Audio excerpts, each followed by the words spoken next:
अस्सलाम वालेकुम। जैसे कि हमने पहले पढ़ा था, हम पढ़े थे एक्सेप्शनल केस के आयोनाइजेशन जी। वैसे तो पीरियड में जाओ तो इंक्रीज करती है, लेकिन हमने पढ़ा था मैग्नीशियम का एक एक्सेप्शनल केस है और एक फास्फोरस का एक्सेप्शनल केस है। यानी ये सल्फर से कम होनी चाहिए थी लेकिन ये ज़्यादा है, और मैग्नीशियम की अल्मीनियम से कम होनी चाहिए थी लेकिन मैग्नीशियम की ज़्यादा है। तो मैग्नीशियम की हम बात कर रहे थे, मैग्नीशियम की है 738 और एल्युमिनियम की कम है 578। बाकी सारों का ट्रेंड नॉर्मल है। इसी तरीके से सिलिकॉन की जो आयोनाइजेशन जी है वो 786 है। अच्छा, तो रीजन उसने क्या दिया था कि it is more difficult to remove an electron from the completely filled 3s orbital. वो कह रहे अगर जैसे कि ये आप लोगों को पता है कि ये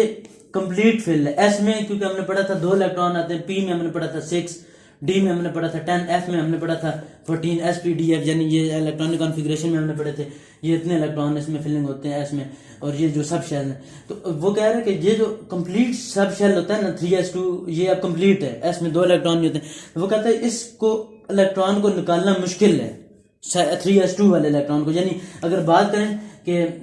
अगर मैं कहूँ ना कि 3s1 अगर हो जाए 3s1 तो उसको निकालना आसान होगा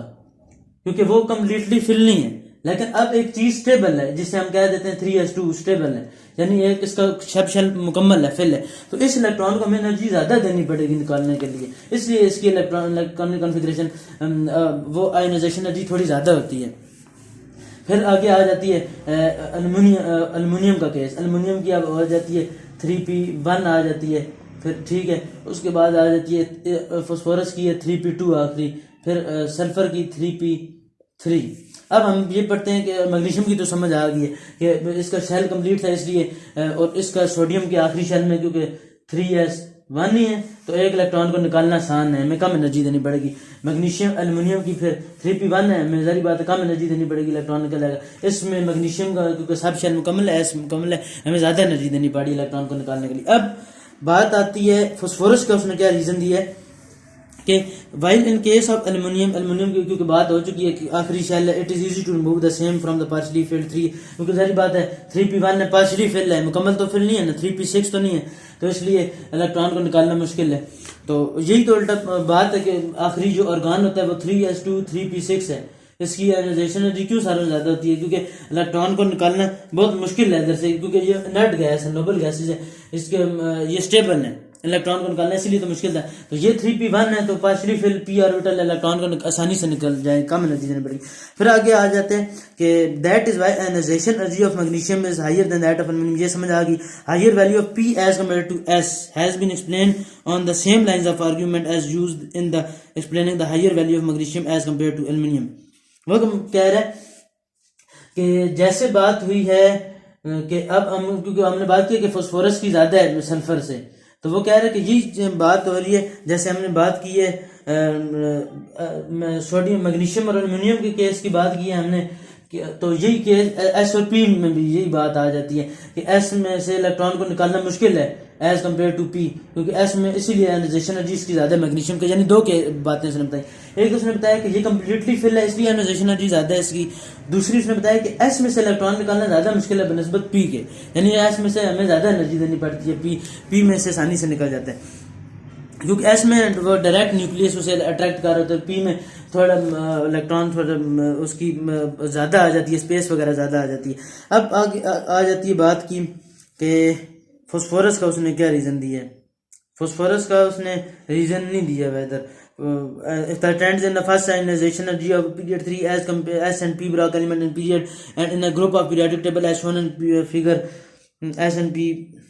पता नहीं इसका अब क्या रीजन होगा फास्फोरस का। बार आगे हम पढ़ते हैं ट्रेंड्स इन इलेक्ट्रोनेगेटिविटी। तो इलेक्ट्रोनेगेटिविटी के केस के में जहां तक बात 3p2 की अगर हम बात कर लें तो फास्फोरस की आयोनाइजेशन एनर्जी ज्यादा है एज कम्पेयर टू सल्फर, यानी हमें ज्यादा एनर्जी देनी पड़ी है इस फास्फोरस के इलेक्ट्रॉन को निकालने के लिए as compare to the sulphur. तो वो मैं आप लोगों को समझा देता हूँ वो क्यों है फास्फोरस और सल्फर का जो केस है कि फास्फोरस के पहले शेल में क्योंकि बात की जाए तो 2 इलेक्ट्रॉन है, फास्फोरस का क्योंकि प्रोटॉन नंबर होता है 14, सल्फर का एल्युमिनियम, फास्फोरस एल्युमिनियम के बाद सिलिकॉन के बाद फास्फोरस और फास्फोरस के बाद सल्फर। इसकी 3p1 थी, इसकी 3p2 और इसकी 3p3 और सल्फर की है 3p4। आयनाइजेशन एनर्जी क्योंकि हम पढ़ें तो हमने ये बताना कि फास्फोरस की सल्फर से क्यों ज्यादा है। तो पहले शेल में फास्फोरस के 2 इलेक्ट्रॉन 15 प्रोटॉन नंबर, दूसरे शेल में 8 इलेक्ट्रॉन, तीसरे शेल में उसके फास्फोरस के 5 इलेक्ट्रॉन, क्योंकि ये 3 इलेक्ट्रॉन 8 हो गए, 9 10 5 इलेक्ट्रॉन, तो ये 3 अनपेड इलेक्ट्रॉन है। एक तो ये सल्फर की बात की जाए तो सल्फर का होता है 16, सल्फर की आयनाइजेशन एनर्जी कम है। सल्फर के आखिरी शेल में आ जाते हैं 6 इलेक्ट्रॉन, फास्फोरस के आखिरी, ये वैसे क्या करता है, ये 2 इलेक्ट्रॉन लेके स्टेबल हो जाता है, जो सल्फर होता है ये लूज नहीं करता, वैसे 2 इलेक्ट्रॉन लेकर स्टेबल हो जाता है। और फास्फोरस जो होता है ये 3 इलेक्ट्रॉन लेकर स्टेबल हो जाता है, तब इसका ऑक्टेट मुकम्मल होता है, क्योंकि 5 लूज करना मुश्किल है तो ये 3 गेन कर लेते हैं। उसके बाद आयनाइजेशन एनर्जी उसने क्यों बताई है, वो क्या कहता है कि जब सल्फर आयन के अंदर कन्वर्ट होता है तो -2 चार्ज आ जाता है। और ये इन्होंने जब आयनाइजेशन एनर्जी की बात की थी तो इन्होंने कहा था to remove the outer most electron को रिमूव, हालांकि ये तो वैसे सल्फर जो होता है ये गेन करता है। अब जो सल्फर होता है वो इलेक्ट्रॉन गेन करके -2 में कन्वर्ट हो जाता है, तब स्टेबल होता है, क्योंकि इसे 2 इलेक्ट्रॉन चाहिए। फास्फोरस जो होता है ये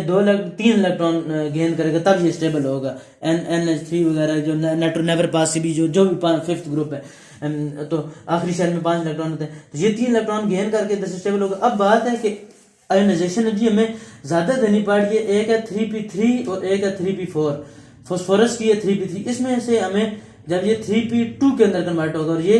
3p3 के अंदर कन्वर्ट होगा, तो वो कह रहा है कि हमें 3p3 में ना आयनाइजेशन एनर्जी ज्यादा देनी पड़ रही है फास्फोरस में। ये वो असल में बात कर रहा है कि इस इलेक्ट्रॉन को 3px, क्योंकि ये आ जाता है 3px 3py, अगर इसे तोड़ के देखें 3pz फास्फोरस का केस, तो आखिरी शेल में इसके 3p3 3 इलेक्ट्रॉन है, 3p3 बन रहा है, तो एक इलेक्ट्रॉन इधर, एक इलेक्ट्रॉन इधर, एक इलेक्ट्रॉन इधर। उसके बाद बात आ जाती है 3p4 की, यानी 3p4 की, जो से में हम कह रहे थे सल्फर का केस इधर लिखते हैं, 3px में 2 इलेक्ट्रॉन आ गए, 3py आ गया, 3pz आ गया, 1 इलेक्ट्रॉन, तो इस तरीके से फिलिंग होगी। अब वो कहते हैं कि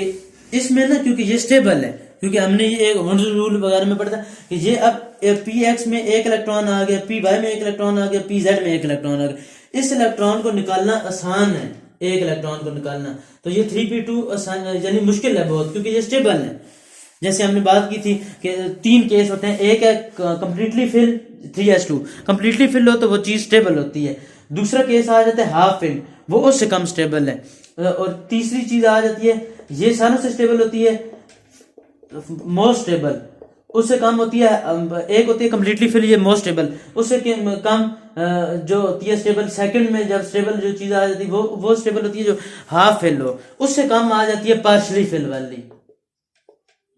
फिल वाली, ये केस है, असल में केस ये वाला है। तो इसमें फास्फोरस का जो रीजन आएगा वो ये आएगा कि फास्फोरस का जो केस है उसमें px जो है 3px में 1 इलेक्ट्रॉन, 3py में 1 इलेक्ट्रॉन, 3pz में 1 इलेक्ट्रॉन, ये हाफ फिल है। हाफ फिल जो होती है वो क्या होती है 3p6, एक है ना 3p6, कंप्लीटली फिल क्या होता है 3p6, ये क्या है कंप्लीटली फिल, p में जब 6 इलेक्ट्रॉन है ये मोस्ट स्टेबल है, p3 उससे कम स्टेबल है, अब p4 आ जाए या p2 आ जाए या p5 आ जाए तो ये होती है पार्शली स्टेबल, अनस्टेबल बहुत, ये